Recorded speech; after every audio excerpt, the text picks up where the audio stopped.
It's time. Oh my god, guys, I'm so excited. Hi to everyone. If you're new or if you've been here before, welcome back to my channel. And I'm here to talk to you about my best books of 2023. I'm honestly looking forward to this so much because, you know what, when I was just thinking about my reading year, I just thought it was like very meh. It was very, very meh in my opinion, right? But when I've sat down and I've created this list of my best books, all of a sudden I realized, no, I had a great time reading this year. Like, I honestly did. I had some of the best books I think I've ever read in my life. Well, I feel like that every year, but honestly, I feel like I've really discovered some like all-time favorite books this year, and that makes me incredibly happy, and I can't wait to share them with you. I'm really excited for this video because I think a lot of these books are books that I've not really heard anybody else on Booktube talk about before, and so because I love them so much, it really is a joy for me to bring them here and to hopefully like put these on you guys' radar, and maybe you'll pick these up in the future. Honestly, I can't wait. I just wish more success to all of these authors. Not that they're not successful, but I'm just saying, like, more come to you guys. Do you know what I mean? Now, before I start, I do want to just say that I have ranked these, but like, come at me a different day and these could be in a different order. Like, I love all of these so much, and so I've put this in this like arbitrary list, and there are some that I'm like, okay, yeah, objectively, if I had to, you might rate higher, but just know that like there's not much in it. So book number 10 is My Hidden Race by Annika Onora. Annika Onora is a 3-time Olympian athlete, right? And she's a runner. She's done many, like, I think she's predominantly a runner, but she does like lots of different athletics, right, in her career. And this book is her memoir, and she talks to you about her life and her life as a sportswoman in the UK and as a Black British sportswoman. Most importantly, like, that is one of the key things that this book is about.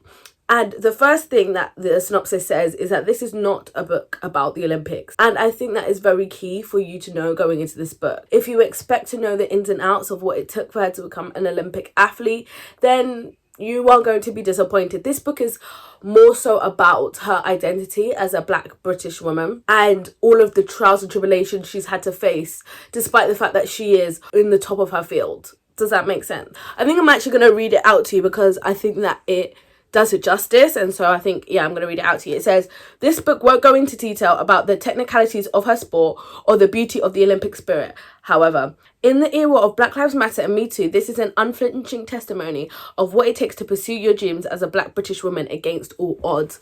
I absolutely love this. Now, I read this in Black History Month here in the UK, which is October, and honestly there wasn't a better time for me to pick it up, and it was actually my library who just was like, we recommend you this book, and they clearly know me very, very well, and it was just so powerful and touching and moving, and in a way that I didn't expect because I'd never heard of this before. And to be honest with you, I hadn't really heard of Annika Onora, which is just really shocking.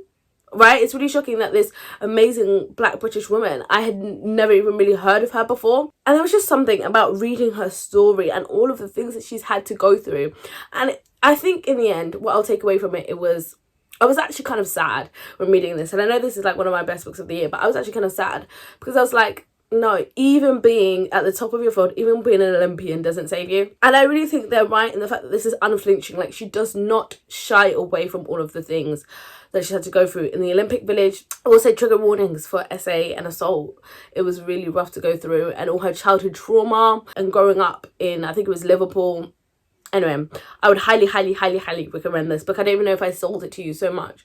But even just the way that it was written, it was just written in such an easy to digest way and a captivating way. I was captivated by this book. Like, I pressed play and then I lost time just trying to listen and immerse myself in this book. So I would highly encourage you to pick it up, especially if, you know, the Olympics intrigues you, or finding out the realities of what it's like being a Black British woman, then I would highly recommend this book. Book number 9 is Cat Plus Gamer, and I've got this here because I think that my whole feelings surrounding this book have really bumped up on my list. Like, I enjoyed it.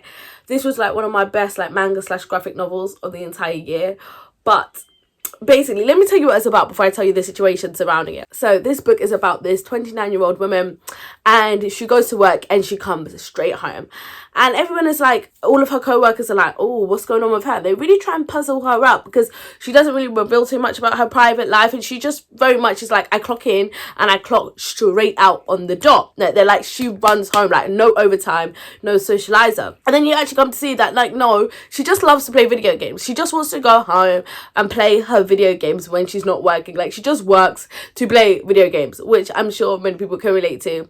And then one day in the car park, I think, of her offices, there's this kitten, there's a cat that's been abandoned, and she decides to take it home. And then it's this story about this woman as she's adopted this cat while she's gaming, and it's just pretty much just cute images of cats and like the bonding of this woman and this cat. And I absolutely loved it. I absolutely adored it. It's like, it's just, you know how I think people feel about cozy fantasy? I think that is this book. Like, it's just so cozy and warm and comforting, especially as someone who loves cats. Yes, I'm not ashamed to say that my Instagram feed does have lots of cats. It does.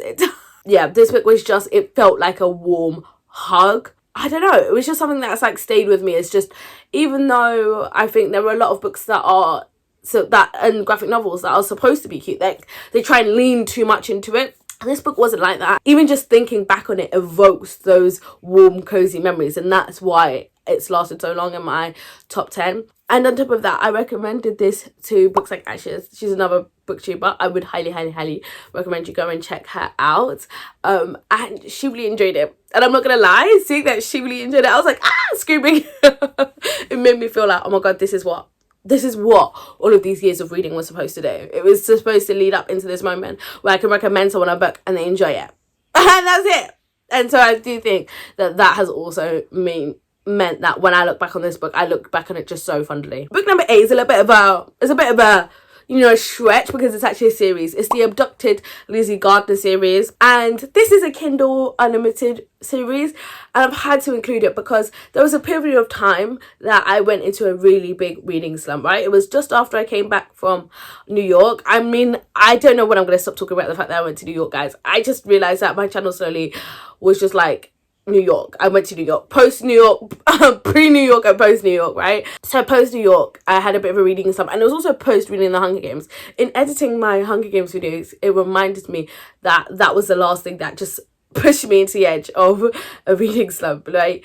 And this was one of the books that managed to drag me out of it, the Abducted series. So basically, this is about this woman named Lizzie Gardner, actually, which is such a shocker.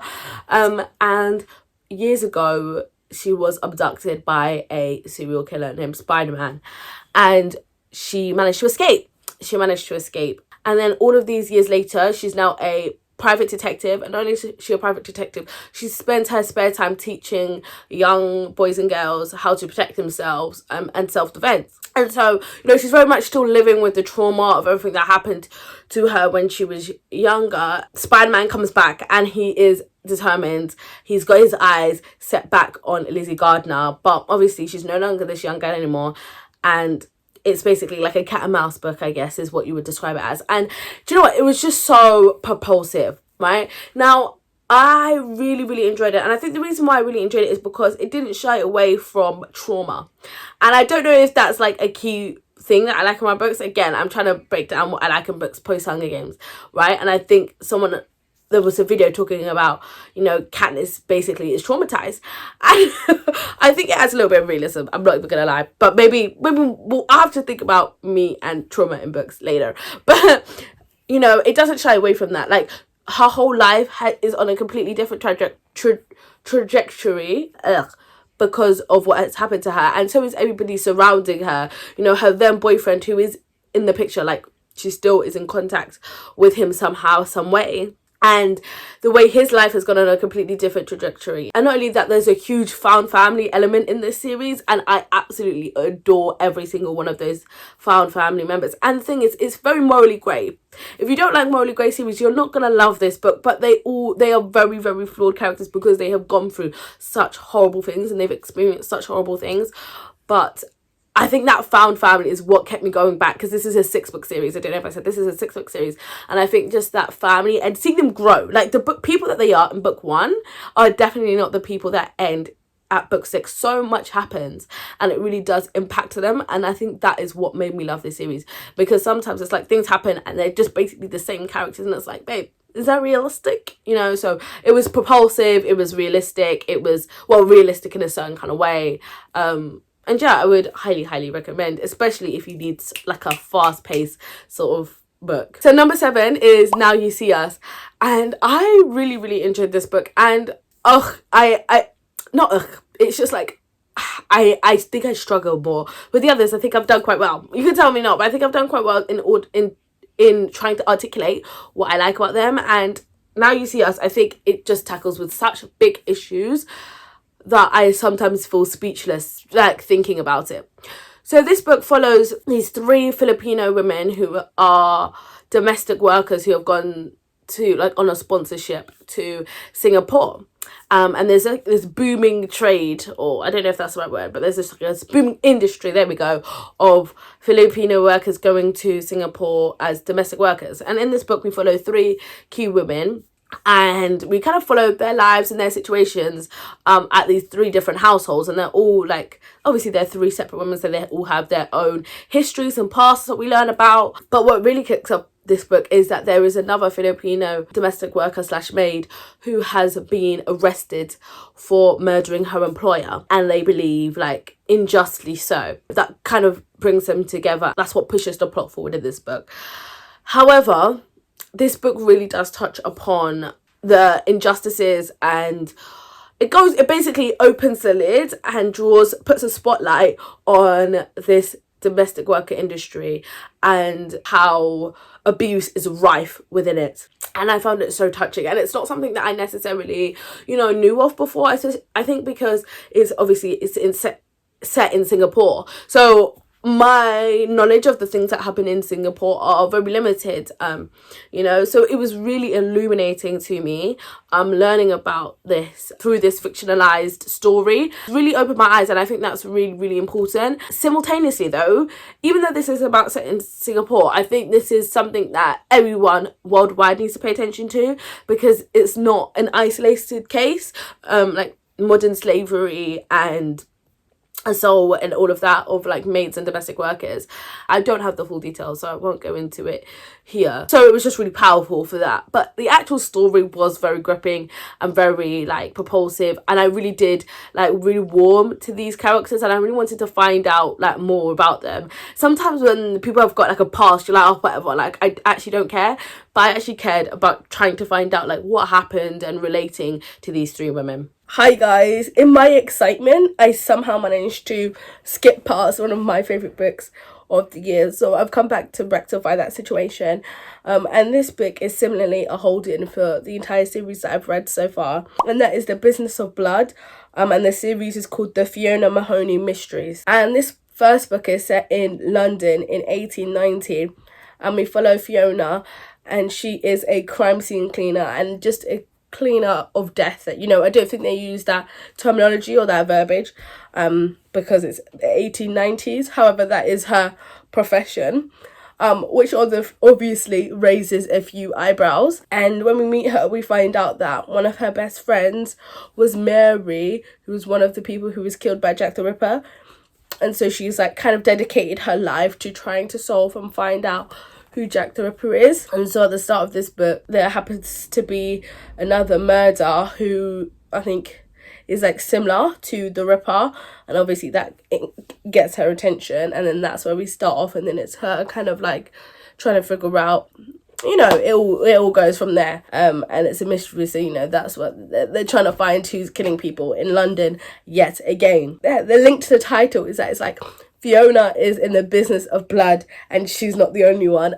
Screaming love that. And yeah, I just absolutely love this series. So I really enjoy historical mystery series as it is. I don't know, it's just, like, something I find really interesting. And this was just the creme de la creme of all of the ones that I read in 2023, and I think part of the reason why it was done so well is because of the love interests that she has along the way. Now, this author predominantly is a romance writer, and I think you can really feel that in the suspense, like the romantic suspense that I was in.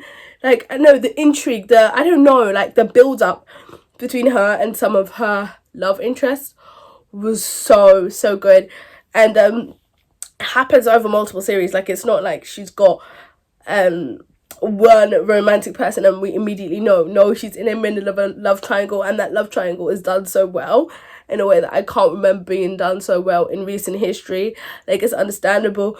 I actually don't care who she gets with at this stage, because I'm like, they're all sexy, and it's just that the simmering tension of it all was absolutely delicious.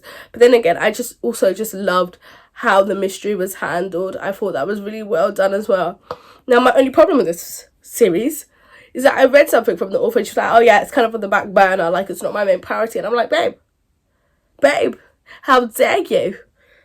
I am not so patiently awaiting the rest of this series. And when I tell you the cliffhanger, that the most recent book, I think it's book 2, the cliffhanger, when I tell you, I was like, you done me dirty. You done me dirty, man. You done me dirty. And I actually think that's the second book is my favourite of the 2 so far. But I think it's just because, I don't know, I'm more invested in it. But it was really just built off of the fact that it was such a good first book. And I immediately sped through, like, I finished the first one and I immediately started the second one because I was so captured and I was so hooked, and I would have continued to read the entire series if it was available. It was engaging, it was captivating. The way that she described the world was very vivid. Like, some people like read it and immediately have like the images of the world in their head, and I'm not necessarily that. Like, I just read what's on the page or listen to what's on the page. However, sometimes, like, I can almost imagine. I don't know if I'm describing that well, but like sometimes it's like, yeah, I can imagine this world. And I feel like the way that she wrote evoked such imagery of the time. Like, it was just, it's like the world building, but it's not fantasy, but the world building was done so amazingly. I was there. I can literally see her running through the London streets at the time of Whitechapel. So yeah, I don't know if I've described that very well, because if you can't hear, I'm ill. But just know that this is really good, and I really want everyone to read it. I think that if you like historical mysteries and you like romances, this is going to be the perfect series for you, because it mixes both of them so well. Honestly, the author did have thing with this series. Maybe there's a bit of a trend in my favourite books of 2023, because my next favourite book is Vera Wong's Unsolicited Advice for Murderers, and this is more of a cozy mystery. Actually, the last one wasn't a cozy mystery, and basically this follows Vera Wong, and she owns a tea shop. She owns a tea shop that is basically very kind of old, rundown. Like, it clearly had a heyday, and that heyday was a couple decades ago. And that tea shop, it's actually called Vera Wang because, you know, Vera Wang is the famous designer, and she thought, well, if it's Vera Wang's tea shop, that's more likely to get people coming through the door. And that kind of is an insight into what she's like as a person and her personality. And what kicks off this book is that she comes down and there is a body in the tea shop. And what I loved about this book is, okay, so this follows a more older protagonist. Like, you know, number one, it was just really, really lovely seeing that, and I've really enjoyed seeing like a lot of older protagonists in books. That I found that really warming. I also just love the characters. Like, the characters are so sweet, and again, it's a found family element. Like, alongside the mystery, it's very much a found family element, and that was really strong in this. I also kind of love how it's like that cultural dynamics of elder people with younger people, and just like the level of respect that they have for her. It was just really lovely, and seeing that, and I don't know, there was just lots of things to me that felt like a warm hug. And also, it's a tea shop, which means she talks about tea a lot, and obviously I love tea. I'm drinking a cup of tea now, so I loved that element as well. It was funny. Key thing though, it was just funny and humorous, and I think it managed to do everything it wanted to do very well. I think it balanced both the humour, the seriousness, because there were some serious topics at hand here, and I think that's why I don't like cozy mysteries who don't at all focus on any real life issues. I think this did focus on real life issues. It focused on the humour as well, and I think they balanced that out very nicely. So overall, I think this is one of my favourite like new cozy crime books that I've read, apart from Thursday Murder Club by Richard Osmond. This is my next favourite, actually. I really, really, really enjoyed it, and I wasn't expecting to. I just thought it'd be another like meh cozy mystery. And you know, I've read from Jesse Sutanto before, the author before, and I didn't enjoy it as much. And I think this is a case of you've got to give an author time. Like, I feel like I've really seen them grow as an author following their works, and so I can't wait to see what else she has out next, because I actually think that they've gotten so much better as an author, and yeah, I love it. The next book, we're about halfway through now, so we haven't got very many left, but the next book I have is The Eternal Return of Clara Hart.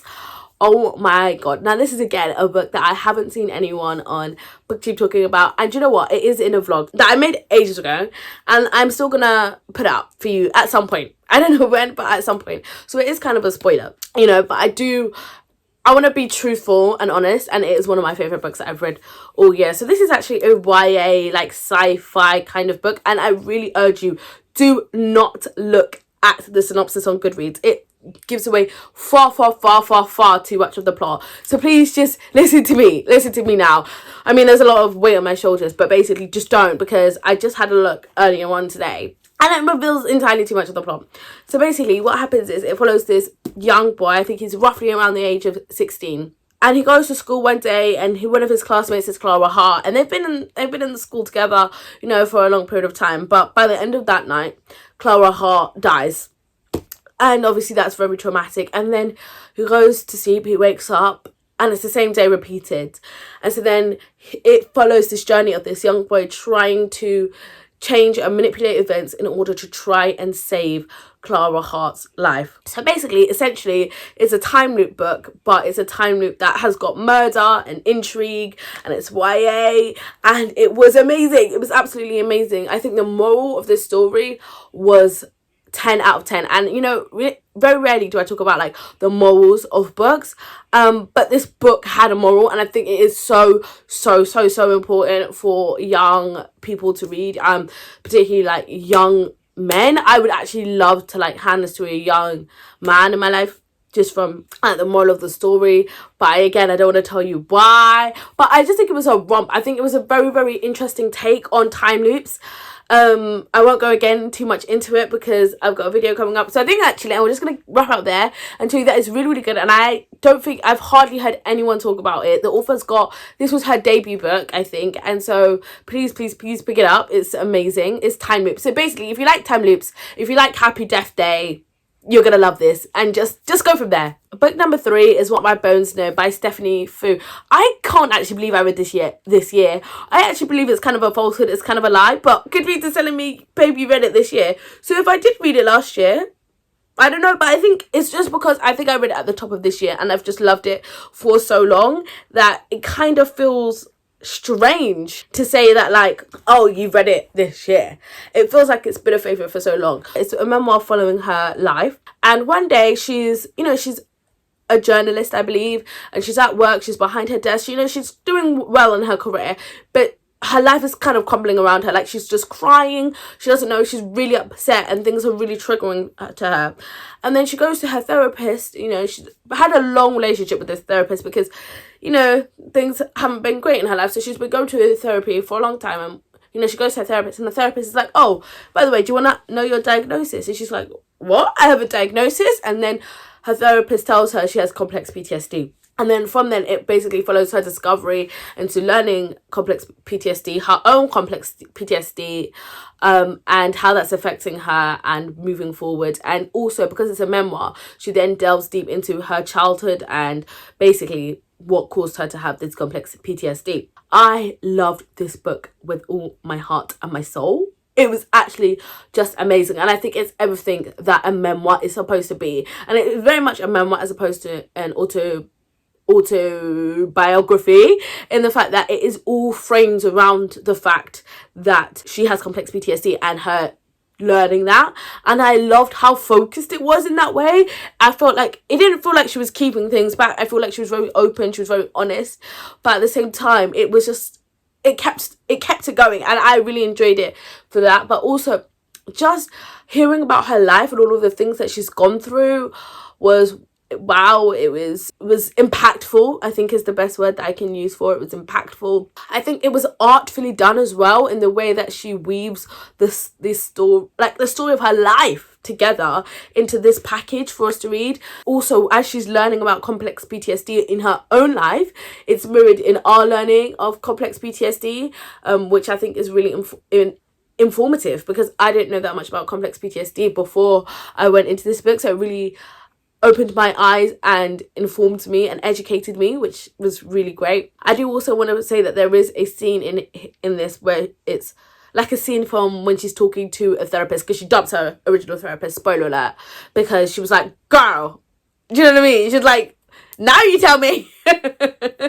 So in later on with her therapist, you know, there is a scene that is like, I think, transcripted into the book. And so if you read I Want to Die but I Want to Eat Tteokbokki, I think that you might enjoy that part. However, like, that's not the full point of the book, and that's only a small part of it, so, you know, take it with a grain of salt there. But I really enjoyed it, and I think that I would highly recommend it, even to people who rarely read non-fictions. I think it's accessible enough. And the audiobook was just so well done. Like, you will find yourself. I remember this was about the time that I was like trying to hot girl walk it out, and I remember I would literally just any spare moment I'd be like, okay, yeah, I'm gonna go on a walk just so that I could listen to this book. My second favorite book of the year, and I just want to say, I think that this is just my favorite fiction book of the year, okay? Because spoiler alert, my first book is a non-fiction book, and I think you'll kind of know, if you've been around, you'll kind of know what my number one favorite book of the year is. But my favorite fiction book of the year is Death in Heels, by Kitty Murphy. Oh my god, when I tell you, this has been my life my life is literally changed from reading this book. Again, I read this at the top of the year, and do you know what, the author has been doing quite quick releases, and so I've been very, very happy. I've been very, very happy and very, very satisfied by this series, because it's the start of a series. So Death in Heels follows Fee McKinnery, set in Ireland, and Fee McKinnery is how do I describe her? I don't even know. Screaming. Oh my god, I was doing so well without like just breaking down into gushing, but I'm really okay. Give me a second, let me get a sip of tea and compose myself. So Death in Heels is basically a drag mystery book, but let me go into the synopsis. So we follow Fee McKinnery, and you could describe Fee McKinnery's passions as bridges and her best friend Robin. And we start out the book where her best friend Robin is having their drag debut as a maybe. And so this is a very, very pivotal moment, not only for Robin, but also for her as well, just in supporting her best friend. Because one thing she's going to do, she's going to ride for her best friend, right? And then, lo and behold, there's this other drag queen who comes and causes a big commotion for Maybe, and kind of really ruins Maybe's debut. So when this fellow drag queen is found murdered behind the back of their club, which is called Trash, which is an amazing name. I absolutely love that name. But anyway, when the fellow drag queen is found dead behind Trash, obviously all eyes then spin to her best friend Robin, and it kind of goes from there. And this book is amazing, and I think it's just amazing. But actually, I'm going to talk about how amazing it is, but first I'm going to say that I started reading this book before I even really found out the movement to try and ban drag, or like place restrictions on drag, which is absolutely just like, honestly. So I think that I'm even more like, I need everyone to read this book, because, you know, I don't know. I just think that, like, this is my counter argument. Read this book, right?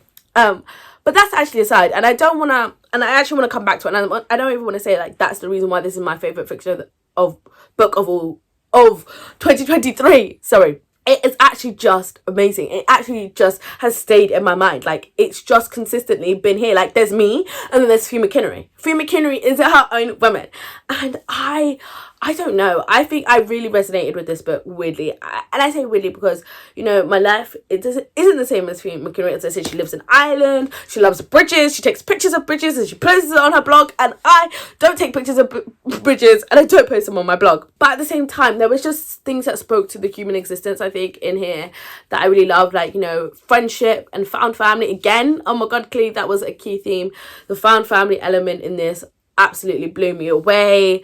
And I really say found family because they do bicker. Right, there is a real family because they love each other and they bicker, and that was amazing. But also then again, but then we've also got things about like friendship in here that was really poignant and hit different basically, as well as just the glitz and the glam of trash, but also murder.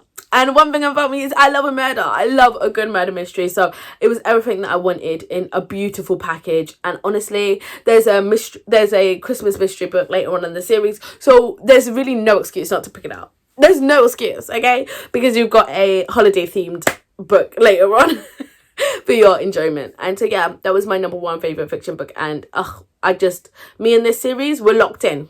We're locked in. And I followed the author on Instagram. And I just... oh, Mina, we are locked in, babe.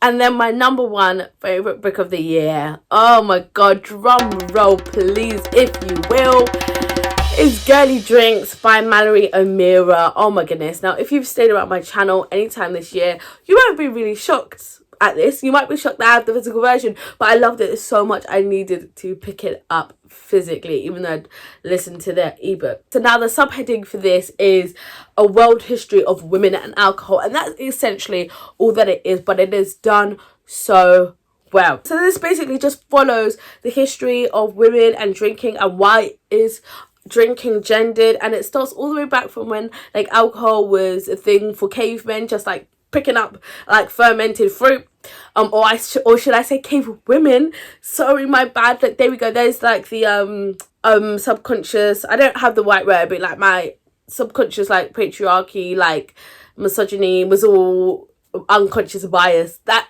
came to the fore there with saying like the cavemen, when really and truthfully it should be cave women in this example. So we go from there all the way to current day, and she takes us all across the globe. We go to Japan and sake, we go to Russia and vodka, we go all over, and I really, really love that because me as a non-fiction reader, I often find that a lot of non-fiction is very like US centric, and then if not US centric, then European centric, and it was really lovely to just kind of break that mold and to have a look at the rest of the world, and to see that this is a universal issue.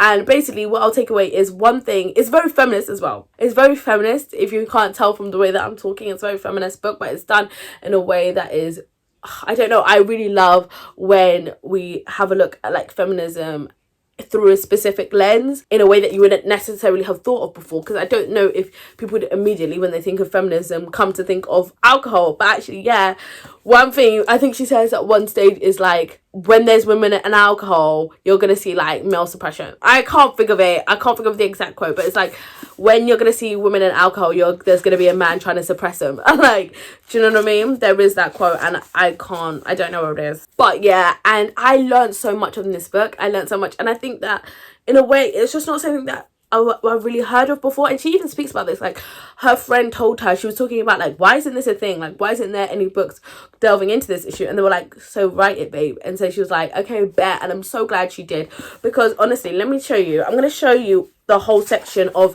her like references, and it's so long. I'm like, girl, I'm so thankful that she did all of the research for us. So her sources, and like, I'm not like, it's not even a joke, like look at that is just like, and it just keeps on like that, like it just keeps on. And I am honestly so thankful to this woman for doing the damn deed, right?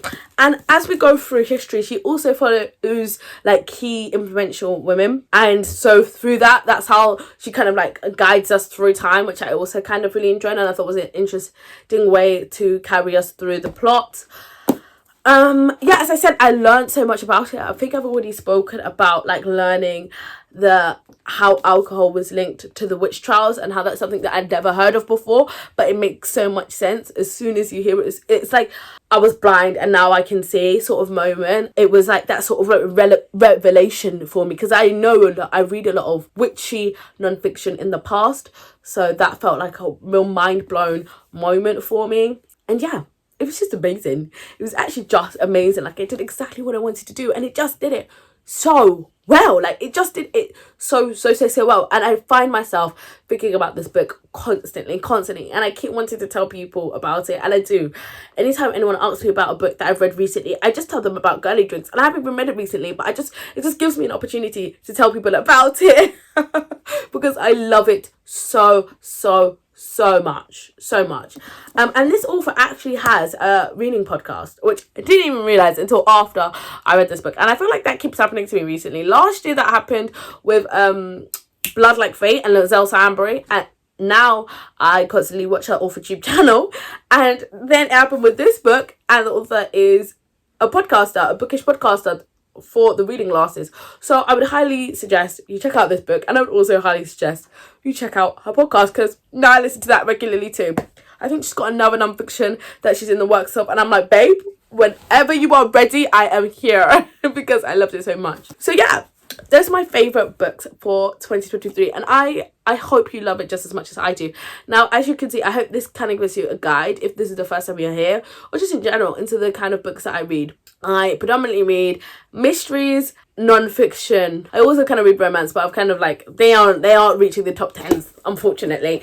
So we will see. But yes, these are the only two books that I have physically, because again, I am also an ebook reader. This is very telling. This top 10 list is very telling of my reading. So yeah, anyway, I hope you enjoyed this video, and I'll see you again soon for like my worst books. And I really started off with a bang, so unfortunately it's all downhill from here, but hopefully in a funny and entertaining way. I'll see you then. Bye guys.